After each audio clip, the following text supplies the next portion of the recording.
एक सवाल इस समय दुनिया के बड़े बड़े रणनीतिकारों को परेशान कर रहा है। अमेरिका ने सोचा था कि अगर ईरान की कमान तोड़ दी जाए, अगर उसके टॉप कमांडर खत्म कर दिए जाएं, अगर उसकी सैन्य संरचना पर पहला बड़ा हमला कर दिया जाए तो शायद ईरान तुरंत घुटने टेक देगा, लेकिन ऐसा नहीं हुआ, बल्कि उल्टा हो रहा है। ईरान लगातार बैलिस्टिक मिसाइल, क्रूज मिसाइल और ड्रोन से जवाब दे रहा है, और सिर्फ एक जगह नहीं बल्कि कई देशों में मौजूद ठिकानों को निशाना बना रहा है। अब सवाल यह है कि ईरान ऐसा कर कैसे पा रहा है, क्योंकि जब हमला हुआ था तो यह कोई छोटी घटना नहीं थी। एक तरफ था अमेरिका, दूसरी तरफ था इजराइल, और दोनों मिलकर ईरान पर हमला कर रहे थे। रणनीति साफ थी, पहले नेतृत्व खत्म करो, फिर सैन्य संरचना तोड़ दो और फिर देश खुद ही बिखर जाएगा। लेकिन जो गणित लगाया गया था वह जमीन पर सही साबित नहीं हुआ, और यहीं से शुरू होती है असली कहानी। आज की आधुनिक जंग में सबसे बड़ा बदलाव क्या है? क्या सेनाएं जरूरी नहीं कि एक दूसरे की जमीन में घुसे? अब युद्ध दूर से बैठकर लड़ा जाता है, मिसाइल से,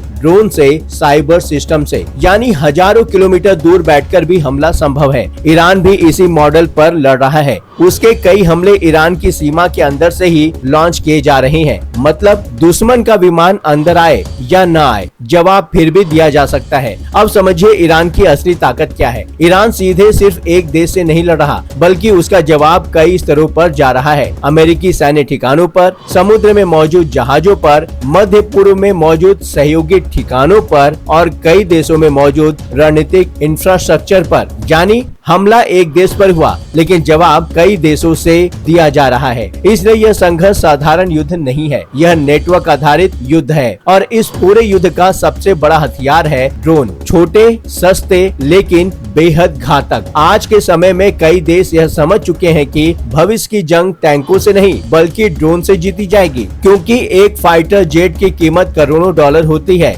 लेकिन एक ड्रोन कभी कभी सिर्फ कुछ हजार डॉलर में बन जाता है। और अगर वह सही जगह पर हमला कर दे तो नुकसान उतना ही बड़ा हो सकता है। अब इसी संदर्भ में भारत का एक उदाहरण समझिए। कुछ समय पहले जब भारत ने एक सैन्य अभियान चलाया तो अचानक बड़ी संख्या में ड्रोन की जरूरत पड़ गई। एक भारतीय ड्रोन निर्माता से कहा गया हमें हजारों ड्रोन चाहिए, लेकिन समस्या क्या थी? उस कंपनी की क्षमता थी सिर्फ 20-25 ड्रोन प्रति महीने, क्योंकि पहले कभी इतने बड़े पैमाने पर ऑर्डर ही नहीं मिलता था। यानी तकनीक मौजूद थी, लेकिन उत्पादन तैयार नहीं था। और यह सिर्फ एक कंपनी की कहानी नहीं है, यह पूरे रक्षा उद्योग की चुनौती है। युद्ध हमें हमेशा एक चीज सिखाता है, तैयारी पहले करनी होती है, युद्ध शुरू होने के बाद नहीं। दुनिया की बड़ी सेनाएं हमेशा दूसरे देशों के युद्धों का अध्ययन करती हैं। क्यों? ताकि उन्हें पता चले कि भविष्य की जंग कैसी होगी। कई सैन्य विश्लेषकों का मानना है कि ईरान ने भी पिछले युद्धों से काफी कुछ सीखा है। उदाहरण के लिए रूस और यूक्रेन का युद्ध। जब यह युद्ध शुरू हुआ था तो सबको लगा था कि यूक्रेन जल्दी हार जाएगा, क्योंकि रूस की सेना कहीं ज्यादा बड़ी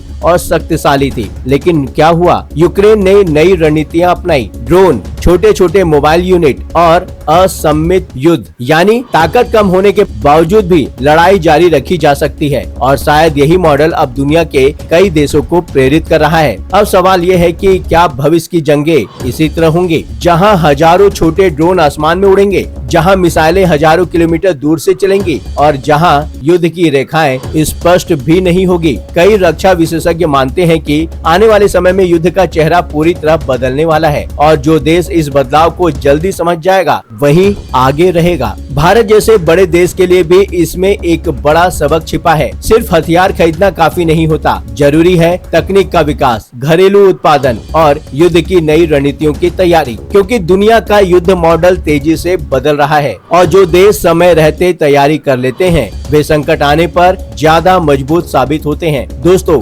अंतर्राष्ट्रीय राजनीति और युद्ध की ये कहानियाँ सिर्फ खबर नहीं होती, इनके पीछे छिपे होते हैं रणनीति, तकनीक और भविष्य के संकेत। हमारी कोशिश रहती है कि आपको सिर्फ खबर नहीं बल्कि खबर के पीछे का पूरा विश्लेषण समझाया जाए। अगर आपको लगता है कि ऐसी स्वतंत्र और गहरी पत्रकारिता जारी रखनी चाहिए तो आप हमें सपोर्ट कर सकते हैं। स्क्रीन पर दिख रहे QR कोड को स्कैन करके योगदान दे सकते हैं। आपका छोटा सा सहयोग स्वतंत्र पत्रकारिता को मजबूत बनाता है। धन्यवाद। और अगर वीडियो पसंद पसंद आया हो तो इसे शेयर जरूर कीजिए, क्योंकि जानकारी तभी ताकत बनती है जब वह ज्यादा लोगों तक पहुंचे।